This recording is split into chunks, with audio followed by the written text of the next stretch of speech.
Hey everybody, Joe Casabona here, and welcome to episode 99 of How I Built It. Today, I'm talking to Joe Howard of WP Buffs, and we talk about a whole bunch of things. How he built WP Buffs, how he builds company culture with a completely global and remote company. We talk a little bit about, building his courses out and things like that. And he has a lot of really good recommended reading for us. So I really enjoyed this conversation, and I think you will too. Just a couple of announcements before that, though. Next week is the 100th episode of How I Built It. I'm ecstatic about that. It seems like a big milestone, 100 episodes. I'm very happy to be able to do this, and I'll talk about that a bit more. But next week's episode will be a little bit different. It'll be just me, and I'll be talking about how I built it. So I haven't recorded that episode yet. So if you're listening and you have any questions, feel free to submit them on the contact form over at howibuilt.it or just on Twitter at jcasabona. But I'll be talking all about how I built this specific podcast. I also want to tell you about a new course I have called Build Your Podcast Website in 3 Days. It's over at howibuilt.it/course, and I tell you everything you need to know. We go from no site to fully functional podcast website with feed submitted to Apple Podcast in this course. So you can check it out over at howibuilt.it/course. And use the code BUILDIT for something like 25% off. So use the code BUILDIT for 25% off. This episode is also brought to you by Pantheon, which I'll tell you about a little bit later. So for now, on with the show. Joe, how are you? Hey, Joe, I'm doing well. I'm Joe number 2 today, so that's all good. Well, I'm very happy to have you on the show. You're taller, so you could be Joe number 1, and I'll be Joe number 2. Thing 1 and thing 2. Yeah, exactly. Joe and I met at a WordCamp some time ago, right? We're both in the relatively local area to each other. You're in the DC area. I'm in the Philadelphia area. So we've connected a couple of times. I'm very excited to have you on the show talking about your company, WP Buffs. So why don't you tell us a little bit about who you are and what you do? Yeah, for sure. So Joe Howard, I started a company called WP Buffs. We fully manage WordPress websites. So we work with small businesses, entrepreneurs, people who run their own website, have built their own website, and then kind of realize, oh, there's a little bit more than just pressing the update button. I have to keep everything updated. I have to make sure it's secure. I have to make sure my site's fast. I have, X, Y, and Z edits I have to do. It may be a little easier to bring someone in to help with some of that ongoing care. So we work with that group of people, and we also work with agencies as well. So we partner with a few digital agencies, a few hosting partners, a few WordPress plugins as well, to help them with the support of what they do. So that's kind of WP Buffs in a nutshell. Cool, very cool. So already I've learned that your business is a little bit more multifaceted than I thought. We'll get into more of this, but just while it's top of mind, what was it like kind of saying like, oh, we're going to help offer certain plugin support? Is that like a full service you offer, or is it more like one plugin developer came to you and where you were like, I can do that? Like, how did that happen? It was definitely the latter. It was someone came to us with a request, and it's like most businesses, you have a lot of customers giving you feedback, right? And, you're taking that feedback into account about maybe what you want to build next or what the next, service you're offering is. And some of that stuff is just like, it's clearly like a one-off thing, and maybe you'll do it, maybe you won't, but it's not something you'll kind of grow the business on. But every once in a while, you have someone who gives you feedback, or a lot of times multiple people giving you the same feedback or similar feedback. And then it gets you to thinking, like maybe this is something that if 3 people needed this or 10 people needed this, maybe 100 other people need this or 1,000. So that's kind of how our white label program was born. So we had a few agencies coming to us saying, hey, we'd love to have some care plans. We have 25 clients who need this kind of service. Should we just sign up directly for 25 plans? And it was just kind of the moment came where, yes, we could do 25 plans, but there's more here. There's another level of service and another level of value we can provide to people. So it was, why don't we sell these care plans, or you sell these care plans to your clients? We'll provide the fulfillment, and you'll have kind of this additional advantage of being able to continue to build a relationship with your clients, right? Because agencies, a lot of the agencies we work with, they build websites for people. And when people need a new website, they're going to go to the people who are top of mind. So in my mind, having, helping agencies and plugging companies or hosts be top of minds for their customers by providing kind of an additional layer of ongoing WordPress specific support is really valuable to them. So that's just kind of how it came about. Very cool. Yeah. And that way you can focus on the thing that you do best as your business. And you don't even really have to worry about selling the packages. You let the agency do that, and they have a much better relationship with that client, so they could probably make the sale more easily as well. And so it's like a win-win-win, right? The client wins, you guys win, and the agency wins. Yeah, exactly. You I think you should join WP Buffs, because that's my exact sales pitch for a lot of people we talk to. I'm a big proponent of focusing on the, maybe 1, 2, or 3 areas where you're really strong. And if you have areas where you're not as strong, partnering with someone else to help support that. So like an example is, we used to host for our customers. Because in my mind, it was a little bit stickier. People, when they're hosting with you, they're a little less likely to move away. It's a nice way to make a little bit more revenue in the my monthly income. But I found that it was really just like we were working with hosting partners in order to host on their platform, and we weren't really doing the hosting. So we'd actually decided to stop hosting altogether and just partner with preferred hosts, so that we could do exactly what you just said, Joe. We could provide the WordPress side of support, let the hosts do the hosting side of support, which we help with as well, right? Like if something goes wrong in the hosting side of things, that's our wheelhouse as well. But partnering with hosting providers means hosts can focus on being the best host they can be. We can focus on providing the very best WordPress specific support that we can, and everybody wins. Like you said, we win, our partners win, and most importantly, the clients win. So yeah, that's fantastic. So we've already dove in a little bit to your business, but I do want to know, did you do any research into starting WP Buffs, or, what was it like starting WP Buffs? Because there are, I feel like this is a thought that every freelancer has, right? Oh, I should start just like supporting other WordPress sites or whatever, right? But if you want to do it right, it shouldn't be like I feel like your approach is the right approach here. And there are sites like WP Site Care and Valet out there who are doing similar things. So, did you analyze that competition, or were you just like, this is something that I should do? I definitely did some competitor analysis while I was starting the company. I used to be kind of in the WordPress space, similar to a lot of people, doing freelance work, building websites for people. And I really found that I wasn't able to scale the business of building websites for people. And that's not to say that it's not scalable. It's clearly been shown, lots of companies have been very successful doing that.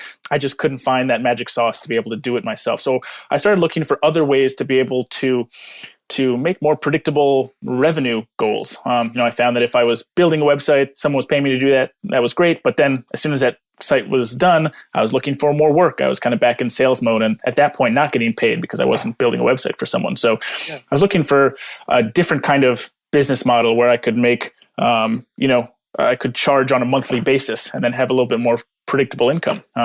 So I thought maybe, WordPress powers 30+% of the internet. If there's so many WordPress sites out there, it's not just new WordPress sites that need help. I'm sure there are people out there who need help with the websites that are already built. So maybe I could come in at a lower price point than the cost of building a website, but kind of bring on more customers in order to make it financially viable.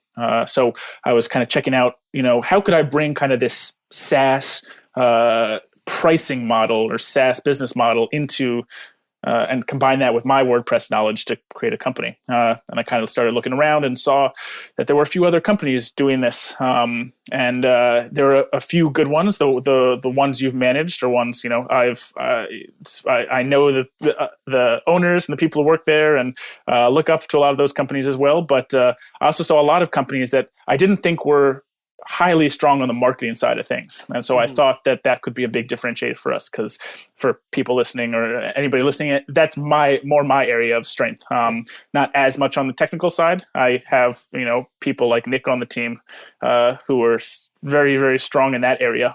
But my area is more in the marketing kind of sales, I guess, by necessity, but more business development side of things. So I thought if I could be strong there, I could win. And I guess so far that's starting to work. Awesome. Very cool. So I like this approach, right? Because even as when I was doing full-time freelance work, I liked building the new stuff. And yeah, I still have some hosting clients because it's relatively easy money. I'm on a host that auto updates, and they're very low maintenance websites. They're brochure sites. But even like I feel like the maintaining sites when something does go wrong or I need to do something, that takes little chunks out of my day. So I can't really get into that deep work. So even as a freelancer, I would consider a service like this where, like you said, I can maintain the relationship with the clients, but I don't necessarily have to do the work. You mentioned that you have WordPress knowledge, but you also have a technical person. Was that the case when you started WP Buffs as well? Were you like, I need to focus on the marketing, the biz dev, so I need to bring on somebody who's more technical? Yeah, I knew that I wasn't the technical lead on the project, nor would anybody want me to be, including myself. So I always knew that I would need to bring in someone who was more technical than me. And honestly, as the founder of the company, that's what I'm trying to do for every position. Even like we're hiring for marketing right now. I'm looking to bring in someone who knows more than me, that's a little bit more diversified than me. And that's a big part of my job, is just kind of surrounding myself with people who know more. But definitely on the technical side of things. We've got a team of 9 right now. So we have a good amount of technical knowledge, a lot of kind of, I guess what you would call kind of full stack, front end and back end knowledge, WordPress. But our last hire was a little bit more back end specific. We're starting to get to the mass now where we need specific skills, and we're starting to bring on a few more. We're slowly. When we started, we had our most expensive plan was $120 a month, and so we were kind of working really with small businesses, entrepreneurs, trying to hit that niche. Or that target audience. But as things have moved forward, we've started to crawl up market a little bit. So now our most expensive plan is $400 a month, and we're starting to work with sites that are a little bit more complex, that are a little bit on the higher end of advanced functionality. The WooCommerces, the membership sites, etc. But yes, now we have a team that is much more comfortable with the technical side of things.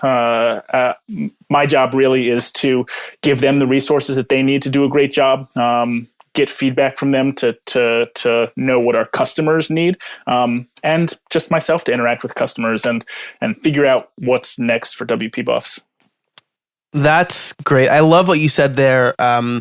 I want to surround myself with people smarter than me. I think that's the sign of a good manager, right? As you move higher up the chain, you're not gonna kind of be in the trenches as often. You want to think big picture, so you want the boots on the ground to be the best boots on the ground that they can be. Yeah, Matt Mullenweg actually said he did an interview.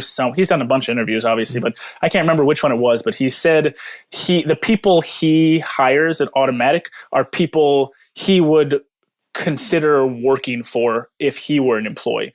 maybe even not, I think he said maybe not even in this universe. Like if this was another universe and like things had, been, worked out differently and he had been an employee instead of the founder of Automatic, he would want to bring on people who he could imagine himself working for in another scenario. So that's something I always have in my mind when I'm hiring. I don't just want to bring on someone who has the technical knowledge. I don't just want to bring on someone who is a good culture fit. I want to bring on someone who really wants to live and breathe our business. And that's a mistake I made when we were starting WP Buffs. My strength is in the marketing area, so I never had any problem getting new customers.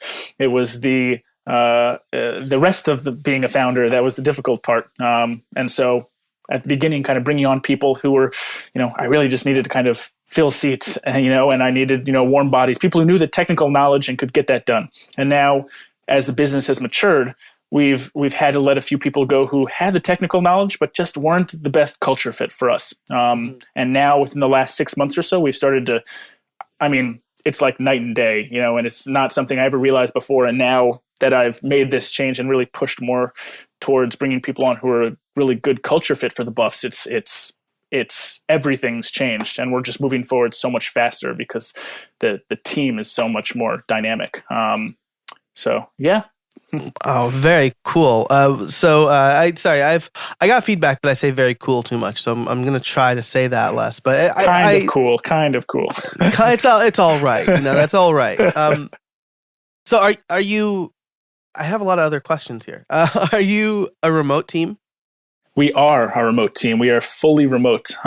We just launched a team page, actually. So we just got everyone's picture up on the team page. We got a nice little map of where everybody is in the world. I think now we're spread out. We're 10 people, including Marvin, our head of marketing, who's just hanging out here on the couch with me. But head of marketing. Nine Homo sapiens, 9 humans, and I think we're spread out across 5 different time zones now. Yeah, when I started the company, I really thought that, I talked a little bit about the competitor analysis. I found that a few of the other shops that were doing this similar kind of WordPress plus, maintenance kind of SaaS pricing thing, they were doing more of kind of a 9 to 5. That's how they were kind of looking at it. So I thought that 24/7 support would be a big differentiator for us. So since I started WP Buffs, we've been 24/7 across different time zones. So regardless of whether it's 3 p.m. or 3 a.m., you email in a support ticket, someone will answer you within a few minutes. That's phenomenal. The map I love the way the map looks. I'm looking at it right now. I love the kind of color scheme and how it looks. I see you have an employee in New York, which is nice. That's my home state. Yeah. And that's another great kind of business development or business model thing, right? Is especially if you're hiring a freelancer, you're not going to get 24/7 support, right? I've had clients call me at 10 a.m. and I say, hey, 6 p.m. Eastern time, that's business hours. And that's what you get for getting somebody cheaper than a global company. But I can't be answering your calls at midnight. With a team like this, where you have people working reasonable hours for themselves, you can offer a 24/7 support without without like having like a nighttime team or whatever. Yeah. When I was starting WP Buffs, I really wanted to focus on how I could provide the maximum value to people in terms of managing their website. And if we're managing a website from 9 to 5, Monday through Friday, it's not ideal for people, right? It's like, we relieve all your headaches from 9 to 5, right, Monday through Friday. I wanted to be the company that we just relieve the headaches. We're like the ibuprofen of the WordPress space. It's like if we're gonna do it, let's try and do it right. So early days were challenging. I'm not gonna lie, it was tough getting not only finding people to provide support so that I could cover all the time zones, but as most freelancers or small business owners know, it's difficult to bring on freelancers or contractors and have them truly buy into the business very quickly. That's a challenge. So that was definitely a challenge we faced. it's easy to say now with a team of 9 that of course we cover 24/7 and we have all these different time zones, but it's been a long time. It takes a lot of work in terms of culture building, in terms of treating everyone like a human being and really like making them part of the company, regardless of whether they're a full-time employee or they're working 20 hours a week. Making sure everybody feels like a family and people feel like they really enjoy their work. I mean, that is a huge part of the battle in terms of having people take accountability for their work, having people take responsibility for making customers happy, and not just treating it as I'm earning an hourly wage, and I'm just working to fill my hours. That change in mindset has been a challenge, but definitely something we've been working on and been successful with to this point. Yeah, and that harkens back to what you were talking about company culture. So as we get to the title question, how did you build it? Why don't we talk about that, right? We've kind of talked about the logistics of you starting a business a little bit, but company culture is not something I've ever talked about on this show as far as how you went about building that. Or how somebody goes about building that, because it is so important, especially for a remote team where people don't see each other every day.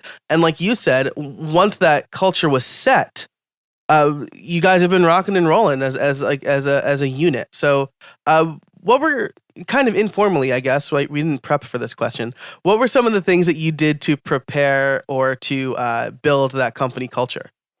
So, I was at WordCamp Miami earlier this year, and I heard a talk by the founder of Pagely, Josh Strebel, and he mentioned this book. He gave a great talk. It was about, I forget the exact title, but it was about an overnight success, 15 years of an overnight success, right? Kind of a play on words there. But he mentioned this book called Turn the Ship Around that really interested me because he said someone told him to read it, and he said, and the person who told him to read it said, I don't know if you've read this book, but this is how you've run your company so far and what's made you successful. And he read it and he was actually able to kind of systematize it and really turn it into something that he could really use as a tool for building culture and building a business. And the title of the book is called Turn the Ship Around. And there's a lot of insanely valuable stuff in there about team building, but the biggest piece is changing from a leader follower sort of model where, I'm the leader of the company and I delegate out a bunch of work to people and they get it done and they report back to me. And they're kind of, at the end of the day, really just going through a checklist and kind of doing what they're told. Moving from that model more to a leader model. So I want everybody to feel like they're responsible and have accountability over their own work. And so instead of kind of telling people, here's what we need to get done, I've much more switched my mindset to, here's kind of the end goal where we want to get to, right? Like, we'll take, customer happiness, for example. We had 92% customer happiness last year, through our rating system of our desk. And I wanted us to get to 96% this year. So instead of, saying, we need to get to 96%, here's the 3 things we need to focus on. It was really more of kind of like a team meeting and hearing from other people about how they thought that we should get there. Letting them be the leader as opposed to, me. And that gives people a whole new outlook on their work. It's not, I was told to do this, so I need to do it. It was, this is my idea. Like, I want this to succeed. Now I'm going to work hard, not only to make sure that it gets done, but to prove to myself that this was a good idea and that, I'm part of building this company. And so that book has been extremely helpful for me in terms of just changing the mindset of what being a leader looks like, because I think the traditional leader is, driving the company forward, like one-handed, like I'm doing everything. But at the end of the day, you're wasting a lot of valuable kind of brain resources and people resources if you're not letting them, be the leaders of their own work as well.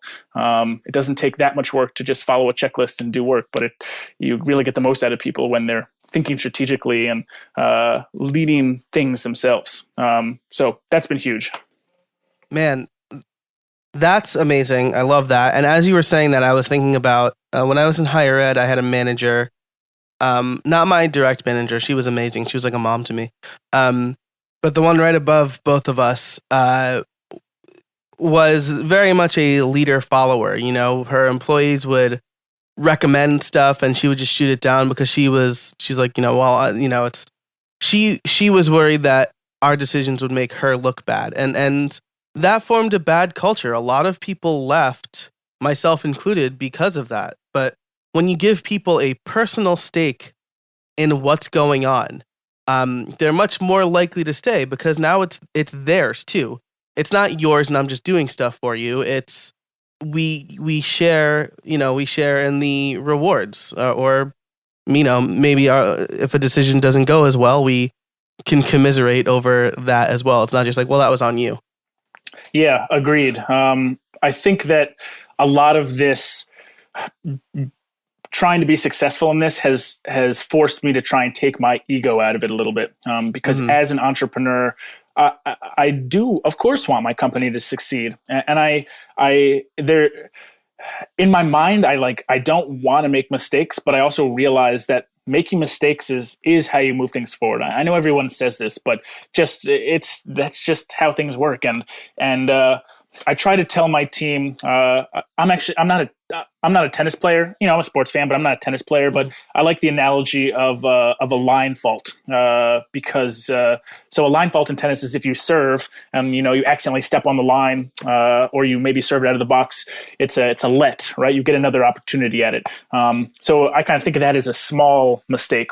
So I kind of tell my team, like, we can have as many line faults as we need. We want to try not to double fault, but as long as we're, making mostly small mistakes, then things are going to be fine. And it's in the long run, it's much more advantageous to make small mistakes now and have my team learning and getting better and getting exposure to making mistakes and to what it takes to really move forward, which is mistakes. And letting them make some of those small mistakes is much more valuable in the long run. If I protect them too much or I make all the decisions, then it's not giving them learning opportunities, and it also makes me a bottleneck. So it's all as long as you're willing to think long term, I think that and kind of let go of ego a little bit, then it's definitely something valuable. I'd recommend anybody else trying to lead a team. Today's episode is brought to you by Pantheon. WordPress 5.0 and the new editor Gutenberg are coming. Are you prepared? Do you want to learn about the changes in advance? Pantheon has gathered resources to help you prepare, including webinars and tutorials. Pantheon also has made it easy and free to try Gutenberg with your site before the official launch. Visit pantheon.io/Gutenberg. Let them know that How I Built It sent you. And now, back to the show. We talked about where you've been and how you got to where you are. What are your plans for the future? Plans for the future. I always love the future questions because I feel like I'm always thinking about what's on the horizon. It's why I go to, conferences like the Post Status publishes. I was at MicroConf a month or so ago. It's so many people there who are thinking about not just like what the next month looks like, but what the next year, 2 years, 5 years looks like, not only for their business, but the industry they're in and everything. I think that my goal since we started WP Buffs is to be the best manager of WordPress websites around. So I would like WP Buffs to continue to push forward on that goal. I think we've pretty safely moved ourselves into the elite members of the people who do this. There are the other people, like you mentioned before, the WP SiteCare, the Valets, great companies doing great work, and I think that we have kind of positioned ourselves to be competitive in the space at this point. WordPress is so big, I don't consider us competitors even. It's really, we're kind of frenemies, it's, but I respect those companies greatly. They've done great work when we're still somewhat the new kids on the block compared to them, but I think we've positioned ourselves really well compared to them. I think that the future of WordPress itself is a little bit kind of up in the air right now with Gutenberg coming out and the 5.0 release coming out later this year. I think that there is a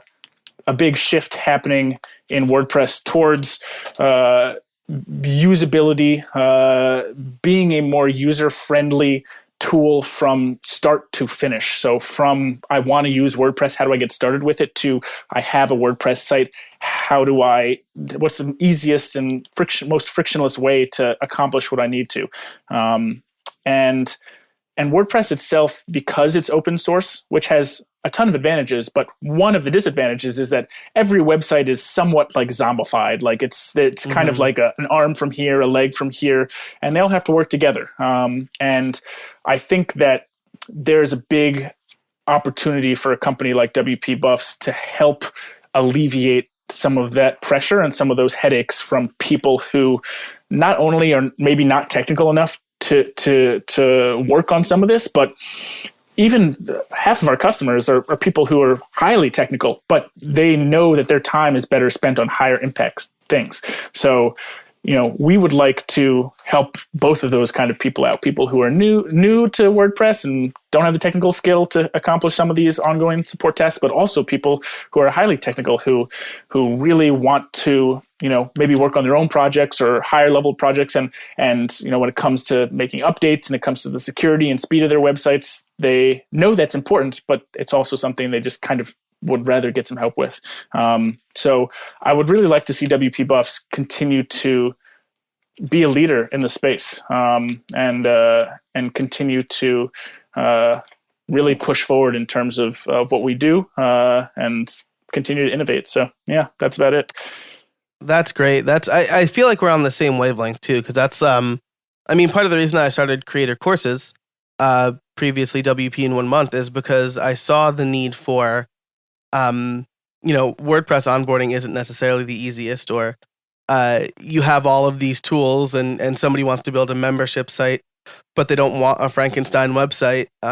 So my online courses say, I'm going to show you how to build this step by step. And this is why I like doing the custom videos too. For some of the people I've made custom videos for, is I'm showing people how to use their tool in a meaningful way. I'm alleviating support on their end. And I think that's really important, because 30% of the web is a lot of web. And, we want it to be the best 30% that it could be. So I feel like we're two sides of the same coin there. I really like that. Yeah, that's partnership opportunity for sure. But I feel like I've always somewhat had shiny object syndrome, which just means I'm always thinking about new ideas or new businesses I want to start, or just new things that sound interesting to me. And I think that's a good thing, because my mind does move just at 100 miles an hour, and I think that's an advantage for me. So I want to play to my advantages, but at the same time, I want to make sure that WP Buffs, and this company specifically, is focused kind of what I was talking about before on the 1, 2, or 3 things that we can just crush it at, and try and not move outside of that zone, unless it's a major decision that the business makes to do that. So I would like to try and stay true to what WP Buffs is, which is just technical support for website owners, entrepreneurs, agencies, in the white label capacity. And as soon as we have accomplished the goal of being the best there, and it makes business sense to move into another space or do more with WordPress, maybe move earlier into the cycle and do more work like what you're doing in helping people start out with WordPress, maybe we'll do that. But for now, we're going to stay towards the end of that cycle for when WordPress sites are built, and maybe looking more for people like you in terms of partnerships, so that you can provide the support in the area that you are just stellar at, which is, those video courses and the, getting people started. And then when people need more support, handing off to people who are experts in that area. That kind of partnership model has worked very, very well for us and been a huge lever for growth as well. So we're going to try and stay focused. Yeah, absolutely. I tell myself if I find myself thinking about some idea or some new venture that I have like more than a couple of times a week, or if I can't stop thinking about it, then I'll explore it. But if it's like an idea I have and I write it down and then I forget about it, I'm like, all right, this is not something that's worth exploring right now. Yeah, it's like a 30-day thing. I think of it as it's if I think about it and don't have to write it down, and 30 days later it's still on my mind, then maybe it's worth taking a look at it. I try to do the same thing with impulse purchases. Like if I see something I want to buy, I'm like, oh, that looks awesome. I'm like, well, let's just like wait 30 days because 95% of things I forget about and don't need. So I need to take that advice for impulse purchases because I'm so bad at that. Well, that was a nice, really good piece of advice, but I'm going to end with my favorite question, which is, do you have any trade secrets for us? Trade secrets. I think that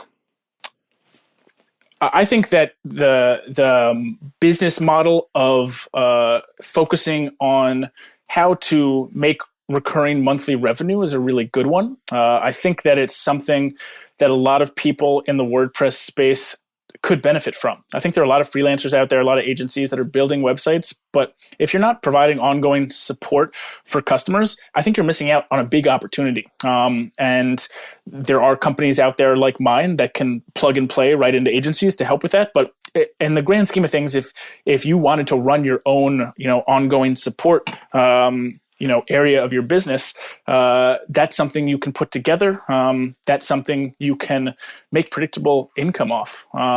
There's a big opportunity not only to increase your revenue, make more predictable revenue, but to stay top of mind for your clients. It's kind of like creating an additional sales funnel for yourself, because when you've done all the updates and you've kept the site secure and you've kept it fast, when those people come back to you, or when those people need more technical help, who do you think they're going to ask? They're going to ask the people who've been doing this stuff very well for them for the past year or 2 years or 3 years. So I think that's one area. I would also say I think that there are a lot of, I'm part of WP Elevation, which is a community of WordPress consultants that Troy Dean and his team run. It's fantastic. A lot of the challenges that people have there in terms of kind of building a WordPress business is the growth piece and the delegation part of things. Trying to bring on people to help with additional tasks. How do you do it? Do I bring on contractors? How much do I pay them? There's a million questions to ask.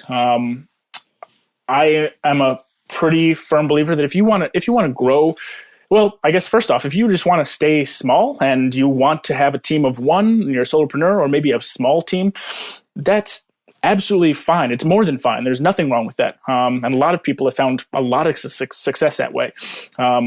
I've gone the other route, and I've kind of tried to build a team. I think that there's a lot of value in building a team and bringing on people who can do things better than you can. That being said, it's always a little scary to do it first, and I feel like a lot of the what I hear from people are some of these questions. It's difficult. How much do I pay people? Like, where do I find them? At the end of the day, I would personally advise people that it's all about experimentation and it's all about diving in and trying something. If you don't do that, you're never going to make mistakes, and nobody ever built a successful business linearly. Like no one ever like like it's done. Right. I did it. You are going to make, if you're thinking about building a business, just hear me now that you are going to make mistakes. Just make them sooner and make them smaller and iterate as you go. If I had one thing that I think has made WP Buff successful at this point, it's probably that. It's just like I tried to make more smaller mistakes sooner, and I did. And we made a few larger mistakes along the way, and that's going to happen too. But, we're still here. We're still growing. MRR increases every month and has since the beginning of the company. We have lower churn rates as we go along too, which means less people leave the business because we're learning how to bring more value to people. And I don't think I did anything particularly special, except I just kind of like I worked hard and made small mistakes and learned from them. And the more you iterate and experiment, the more you'll be able to peek around corners and the better you'll do. So it's all about just getting started. That's not really a hack, but I think it kind of is. I mean, it's definitely something that people need to hear, right? I mean, first of all, fail early, fail often. Yes, yeah. Another guest mentioned that his trade secret was work hard. Overnight successes. You mentioned it earlier, right? The 15-year overnight success. A previous guest mentioned that Shopify is 18 years old. Wow. Shopify. Man, I did not know that. That's crazy. Me neither. And, people see Shopify exploded on the scene like 2 years ago or whatever. Yeah. 18 years. They can vote in the United States. That's a great example. I thought that they were a new company that just kind of sprung up. Yeah, it seems like it. Yeah. And that's a great example of things are very rarely what they seem when you see them from the outside. I mean, you'll see a lot of companies, the Instagram story is like the one, they had 18 employees or something and $1 billion valuation got bought, within like a year. And it's a crazy story, but that's the exception. The most companies are built on the back of failure. There's some great infographics out there about of like Steve Jobs and Mark Zuckerberg and all these people about yes, they became billionaires early, but look at all the failures they had before that, or the the list of 10 companies that you'd never heard of before. Elon Musk with a lot of failures. He launched tried to launch 3 rockets into space that all exploded, and it was the 4th one that finally made it. And that company was about to go bankrupt about a week later if that had not been a success. So it's all about the failure for sure. Yeah, awesome. Well, Joe, thanks so much for joining me today. Where can people find you? Man, people can find us on the interwebs. Twitter, I am just Joseph H. Howard, or you could find us at the WP Buffs. If you just go to WPBuffs.com and just scroll to the footer, you'll see all our social profiles there. We actually just launched a new Instagram page for our team. So it kind of shows what it's like to work remotely for WP Buffs. So people can kind of get an insider view of our team and what it's like to work there, or to work here. So people can check that out if you're on the gram. Any of those places is totally fine. Awesome. Well, I will link that and a bunch of other stuff we talked about in the show notes. This is going to be a rich show notes for those of you who only listen in the podcatcher. Make sure to head over to howibuilt.it and check out the show notes because there's recommended reading, there's social sites, and a lot of other really good auxiliary episodes.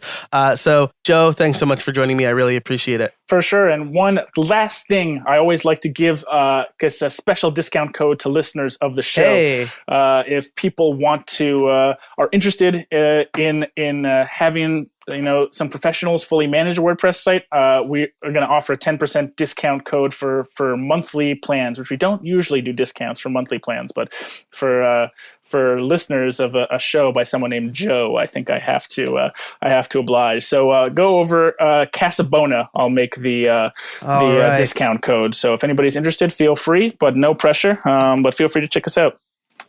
Fantastic. Well, that is very generous, Joe. I really appreciate it. Thanks to everybody listening. Be sure to head over to WPBuffs.com and use that 10% discount code Casabona, CASABONA. Thanks so much to Joe for joining me today. I think there's a little bit of something for everybody in this episode. So hopefully you've come away with something interesting to think about, or maybe some brand new action item.